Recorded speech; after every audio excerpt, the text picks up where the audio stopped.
Hi, I'm Linda. And I'm Tom. We're from the U of M Library, that's University of Michigan, and we're here to tell you about the Learning Space Research Kit because we hope that some of you will be interested in helping to develop the kit into a tool that we can share across institutions. The kit began with a research question. What's going on in this popular library learning space called Design Lab 1?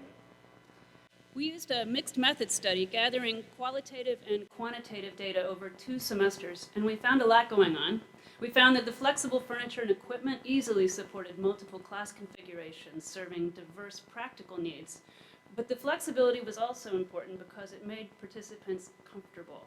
So what's comfortable? We looked into that further, and we found that there were social structures involved, both as mechanisms for providing comfort and as results of comfort.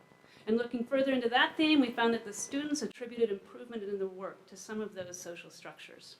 Looking further into the system, we came to understand that the participants valued a dynamic occurring between the openness and connectedness because it produced change. They saw the change they were affecting and so felt ownership of that change. So, because of this OCE thing, that's openness, connectedness, and evolution, we felt that we couldn't walk away from the research we'd begun. We'd only seen one brief moment of this ongoing process, and we were only one small space, and we suspected there were lots of other spaces like ours. But we had to make the research process sustainable for us and hopefully for others like us. In fact, we needed to find ways to embed data analysis and collection into our existing support practices. So this is going to be interesting because we're mirroring and not looking at our presenter notes. Go ahead. All right. The Learning Space Research Kit, let's be clear, this is not an assessment tool. It's for learning, and it's not a ready-made thing that's going to be the same in cookie-cutter ways. It's generative, and it works in staffed spaces, places where you might already be doing tracking, like libraries, labs, maker spaces. Don't back away. Okay.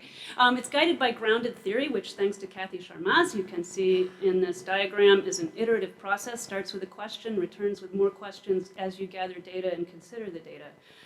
What our kit does is allow you to jump in the middle with an open code library, shared themes, and data capture guides, so that your student staff can hop right in and, assuming you have students who are as happy as my students always are, they can do the work right away.